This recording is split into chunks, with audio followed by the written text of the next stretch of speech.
وحشتوني، جاهزين لوصفة النهاردة؟ هنعمل حاجة حلوة قوي وسهلة وبسيطة وشكلها فخم قوي قوي قوي، مع انها ما بتاخدش 10 دقايق 10 دقايق. تعالوا شوفوا طريقتنا الحلوة الجميلة. كنت عايزة اقول لكم حسيت بعندي هبوط، عايزة حاجة سويت وتكون سريعة وما تاخدش مني وقت، في نفس الوقت ما تكونش مكلفة، واقدر اعملها بكل سهولة وتبقى بكمية كبيرة زي ما انتوا شايفين. هنعمل مع بعض أجمل أجمل أجمل وأجمل الفطاير الحلوة المحشية، وهنستخدم عمك تفاح. هنعمل التفاح النهاردة بطريقة حلوة قوي. هنستخدم أي نوع من التفاح المتواجد. التفاح ده بقاله فترة في التلاجة، قلت استخدمه قبل ما يبوظ. وكويس ان انا مش هقشره، لان النوع ده من التفاح القشره بتاعته بتبقى ضعيفه قوي، فمش محتاج ان انا اقشره. مجرد ان اقطعه بالشكل ده واقطعه قطع صغيره عشان اقدر استخدمه في الحشوه.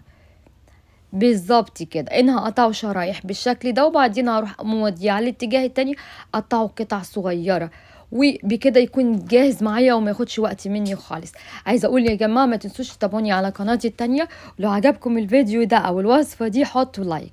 طبعا بحب اكد على الموجودين معايا واقول لهم شكرا شكرا على تشجيعكم ليا. بعد ما قطعنا كل التفاح بالشكل الحلو قوي ده، هروح احطاه في حله بقى في اي حاجه، لاني هوديه على البوتاجاز.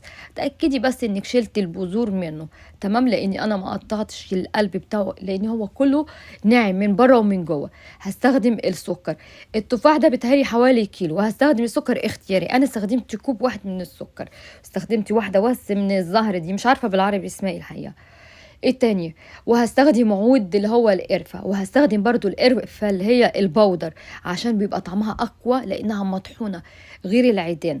واروح مقلبة كل ده واوديه على البوتاجاز بدون ما اضيف عليه اي حاجة، لا هضيف زبدة ولا هضيف ميه ولا اي حاجه. هحطه على نار متوسطه عشان مش عايزاه يعمل كراميل. هلاقي التفاح نزل كل السوائل بتاعته. ما تعرفيش ازاي عمل كل السوائل دي، انا عن نفسي اتفاجئت. انا قلت هينزل يعني 3 4 معالق كده وبعد كده هيستوي، لقيته نزل الكميه الرهيبه دي.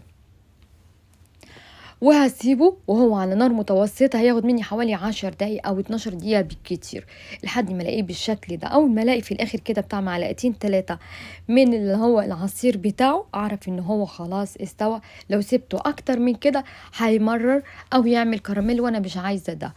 وهبتدي بقى هنا افضيه او اقدمه في حاجة تانية عشان يبقى سهل عليا ان انا احشي بيها. استخدم عمك جلاش، اي ورق جلاش عندك استخدميه، او ممكن تعجنيه على ايدك زي ما يعجبك. انا كنت بعمل شوبينج وجبت لفتين كده، قلت ارميهم جوه التلاجة جاست ان كيس. وهعمل طبقة من التفاح هحطها على الحرف من فوق، واروح موزعها هنا بقى شوية من القرفة، وبرده هروح يعني عاملة تاتش بسيط قوي من العسل، لاني انا مش هعمل سيرب، هستخدم العسل بس، ما فيش سيرب هعمله يا جماعة. عشان كده بقول لكم الوصفة حلوة قوي. الناس بقى اللي تقولي ممكن ما استخدمش سكر وحطي مكان السكر عسل جوه التفاحة، اقول لك اعملي كده. انا على نفسي قلت ما دام استخدمت العسل ما كنتش ضفت اللي هو السكر جوه التفاح. بس يلا بقى مش مشكله، خلوها في وصفه تانية. واروح لفاه بالشكل اللي انتوا شايفينه رول.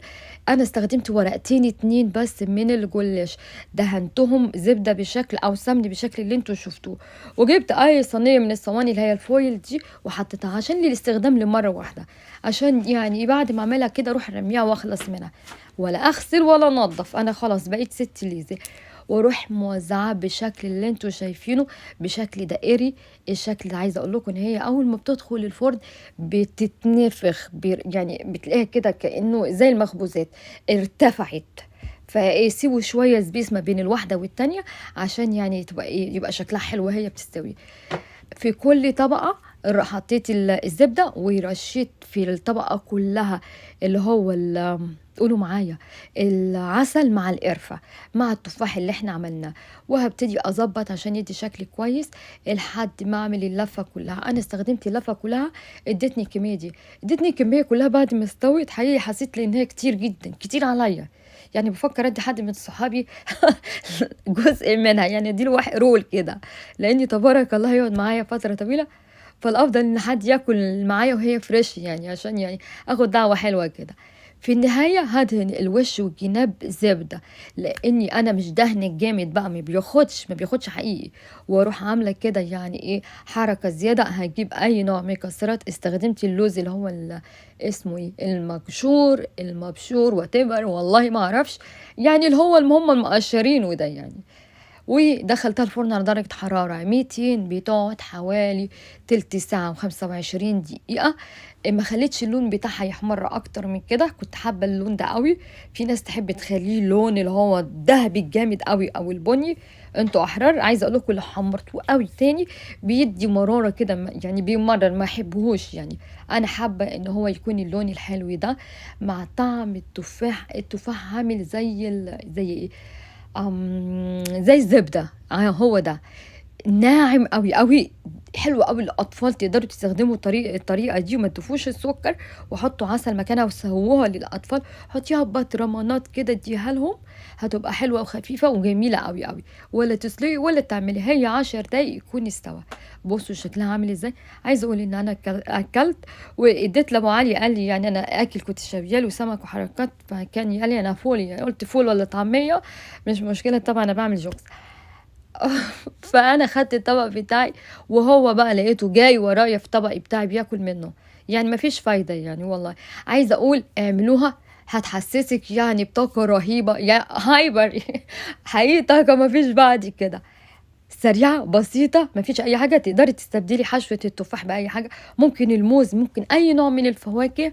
انجوي يا جماعة.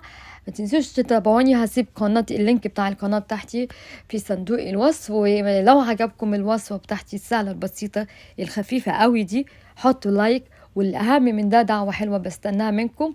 عايزة أقول خفيفة جميلة لذيذة، القرفة حلوة قوي، عاملة مجهود يعني جواها ايه ما حصلش.